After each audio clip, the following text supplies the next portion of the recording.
So ito po, we are 4 months away sa FIBA Asia Cup qualifiers. Pero hanggang ngayon ay hindi po klaro kung sino ba ang mag-handle sa Gilas. SMC ba or MVP pa rin? Pero kahit SMC yan, hindi mo din naaasahan na in 4 months makakabuo ng sobrang solidong team yan na very well prepared. Lalo na this coming Feb ay hindi po makakapagpadala ng players ang PBA. Yung iba nagsasabi, hindi dapat magsakripisyo ang PBA. Sa akin, medyo marami-rami na ang nasakripisyo po ng PBA sa World Cup, sa Asian Games, 2 conference na lang sila ngayong season. So, sa akin, pagbigyan naman po natin yung PBA. Okay? Subukan muna po natin yung mga ibang mapagkukuhanan po ng players. At ang available sa Feb next year ay Japan, players natin na 2 weeks available plus yung mga UAAP players natin na matatapos ang season sa December. Okay, so yung dalawang yun ang mapagkukunan plus MC, di ba? So yung tatlong yun ang mapagkukunan na liga para po sa Feb qualifiers.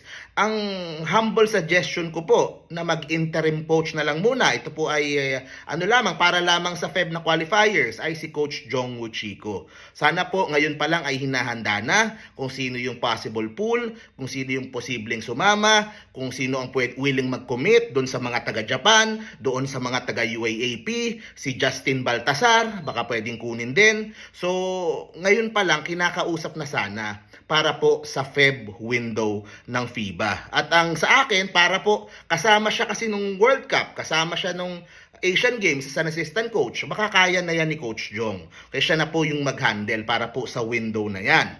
At sa akin, aasa po tayo doon sa core players natin na naglalaro sa Japan ngayon. Si Dwight, si Edu, si Kai Soto, o plus si Abando. So yung apat na yun na naglaro sa World Cup, plus si Ravenna. Okay? Sama na din natin si 30. Medyo yung sa World Cup, kahit paano nagpakita din naman si 30. So yung 5 yun ang magkakasama nung World Cup. 'Di ba? So hindi sila nakasama nung Asian Games. O baka dito sa Feb window, baka pwede na sila. Baka pwede na silang gamitin at itutuloy ni Coach Jong kung ano po yung mga nasimula nila nung training sa World Cup. Okay? So, dagdag pa dyan, yun, pwede siyang kumuha ng mga players katulad nila si 30, maganda pinapakita ngayon ni 30 sa B-League. Grabe, ang ganda ng numbers niya. Tapos nagpapanalo yung team niya. So, para sa mga haters, di ba? Bigyan naman natin ng chance yung mga players mag-improve. Pwede naman mag-improve yan. O si Abarrientos, nasa Japan. Si Jordan Heading, si Bolik, si Carl Tamayo, si Matthew Wright, kung sino po sa kanila ang willing maglaro para sa Feb window. And I think ang ganda kasi ng momentum after yung Asian Games. So hopefully okay naman sila doon sa setup na yon, na pwede naman sila ngayong Feb. Kaya plus yung sa UAAP, pwede nilang kunin yon sila Kiambao, yung Phillips, sila Mason Amos, kung kailangan nila ng matangkad, si Gio Chu, si Francis Lopez. So, yun, siguro pampang dagdag, pagsamahin mo yun, makakabuo ka ng isang team. Ang problema, syempre, yung mga taga-Japan, Feb pa uuwi. Yung mga UAAP, January, pwede mo nang i-training. So, merong 1 buwan at kalahati si coach, kung sino man magko-coach, kung si Coach Jong man yan, para po yung sa UAAP, yun, i-training muna niya, yung pool galing doon, na ipag-mimix mo doon sa Japan. Hindi ko alam kung ano yung possibility, kung kaya ba na paminsan-minsan ay mag-practice sa Japan. Okay? Pupunta doon si Coach Jong, kunyari, makita-kita yung mga players pag wala silang mga game, o practice tayo, drills, ganon, para konting ano lang. Pero sa akin, dito din papasok po, kung maganda maisama din sa mga assistant coaches, si Coach Tab Baldwin. Okay? Dahil yung familiarity nga doon sa players, dahil kulang tayo sa oras. Ito po ay interim lang para lang sa Feb window. So doon papasok yon. So napaka-importante yung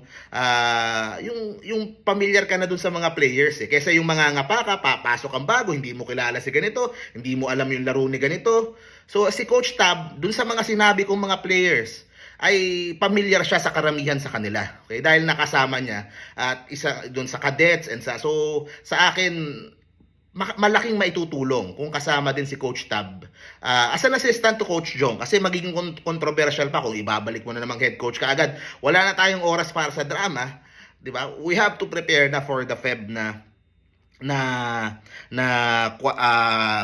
window. Okay, so ayun, yun lang po yung aking masasuggest. A mixture of B-League boys plus sa Korea. Sino ba nasa Korea? Si SJ, si Liano. Tapos yung sa UAAP, tapos kung may kukunin ka sa NC, sila Nokum, sila Gosum pala, Nokum, sila Gosum. So, kung sino makukuha mo doon sa NC, merong mga magagaling din doon. Yun po, kasi wala tayong magagawa eh. Talagang sabog-sabog yung pong ating program. At nakita naman po natin yan, di ba? Na yung epekto niyan. So hopefully yung next na hahawak mas maayos na. Pero hindi po yan naaayos in 2 months, 3 months, 4 months. Yan po ay mahaba ang preparasyon. Mahaba ang commitment mula po sa mga Gilas national team players. Pero definitely, makakatulong po yung momentum coming from the Asian Games win. Mas gaganahan yung mga players maglaro para sa bansa. Kasi po nakita nila yung pagmamahal ng mga Pilipino, lalo na doon nung sa ating Asian Games na team. So hopefully masimula na, okay? Wag yung kung kailan na naman middle of January doon na naman sila bubuo. SBP, matuto na kayo doon sa ginawa ng San Miguel ni Boss Al Francis. Magpa-press ko na kayo. Inform nyo na kami kung ano ba ang initial na plano, kahit konting plano lang. O si coach, di ba? Announce nyo na sinong coach natin, yun naman lang. Sa interim lang naman to eh. Interim lang naman eh. Hindi pwede kasi hindi gumagalaw eh.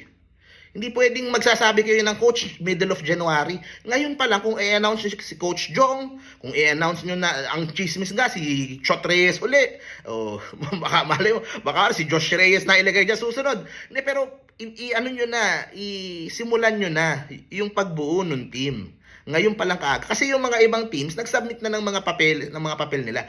Madali sana kung available yung PBA, kaso hindi nga, 'di ba? Tayo ang mag-adjust kasi ang dami ng adjustment ang binigay ng PBA para sa Gilas eh. So sa akin sana simulan na ng SBP to start forming this team for Feb. Ito po ay interim naman lamang. Ganun po talaga, wala po tayong magagawa. May mga schedule po yung mga players po natin at mga liga po natin, 'di ba? And wala na tayong kumaga sa PBA, wala na tayong may hiling, ang dami na nilang binigay eh. So anyway, yun lang po yung aking little suggestion. Thank you very much po. See you po sa next video po natin and let's go Gilas. Bye-bye.